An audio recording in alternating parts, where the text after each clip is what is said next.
एक छोटे से गांव में श्याम नाम का एक गरीब लकड़हारा रहता था।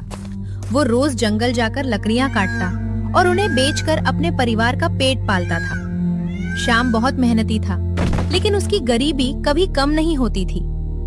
एक दिन उसकी जिंदगी में ऐसा चमत्कार हुआ जिसने सब कुछ बदल दिया। सुबह का समय था। श्याम अपनी कुल्हाड़ी लेकर जंगल जाने की तैयारी कर रहा था। तभी उसकी पत्नी गौरी बोली, श्याम, घर में अनाज खत्म होने वाला है, आज थोड़ा ज्यादा लकड़ी लेकर आना। भी श्याम गौरी से कहता है, चिंता मत करो गौरी, भगवान ने चाहा तो आज कुछ अच्छा जरूर होगा। श्याम जंगल के अंदर बहुत दूर निकल गया। तभी उसे एक बहुत बड़ा और चमकता हुआ पेड़ दिखाई दिया। वाह, कितना बड़ा पेड़ है। अगर इसे काट दूं तो कई दिनों का खर्च निकल आएगा। ये बात सोचते हुए श्याम जैसे ही कुल्हाड़ी उठाता है उस पेड़ को काटने के लिए, तभी उसे एक आवाज सुनाई देती है, रुको श्याम, मुझे मत काटो। और श्याम डर के उस पेड़ से 2 कदम पीछे हट जाता है और डरते हुए पूछता है, कौन बोला? मैं इस जंगल का जादुई पेड़ हूँ। अगर तुम मुझे नहीं काटोगे तो मैं तुम्हारी एक इच्छा पूरी करूंगा। मैं बहुत गरीब हूँ, बस इतना चाहता हूँ कि मेरे परिवार को कभी भूखा न रहना पड़े। श्याम जब घर पहुंचा तो उसने देखा कि उसका छोटा सा घर अनाज और जरूरी सामान से भरा हुआ था।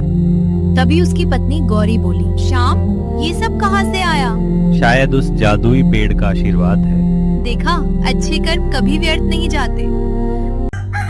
धीरे धीरे गांव वालों को भी इस जादुई पेड़ के बारे में पता चल गया। अगर पेड़ सच में जादुई है तो हमें भी वहाँ चलना चाहिए।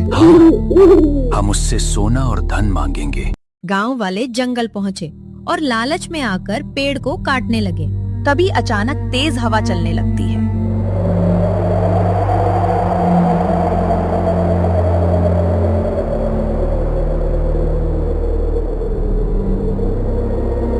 और दोनों डर जाते, आपस में बात करते हैं ये क्या हो रहा है।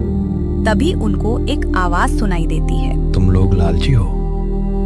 जो इंसान जरूरत से ज्यादा चाहता है वो सब कुछ खो देता है। श्याम तुरंत वहां पहुंचा और गांव वालों को समझाया, लालच इंसान को बर्बाद कर देता है। धन से ज्यादा जरूरी मेहनत और संतोष है। श्याम, तुम्हारा दिल साफ है, इसलिए तुम्हारे घर में हमेशा खुशियां रहेंगी। उस दिन के बाद गांव वालों ने लालच छोड़ दिया और मेहनत से काम करने लगे। श्याम भी खुशी खुशी अपने परिवार के साथ रहने लगा। मेहनत और ईमानदारी हमेशा फल देती है, जबकि लालच इंसान को विनाश की ओर ले जाता है।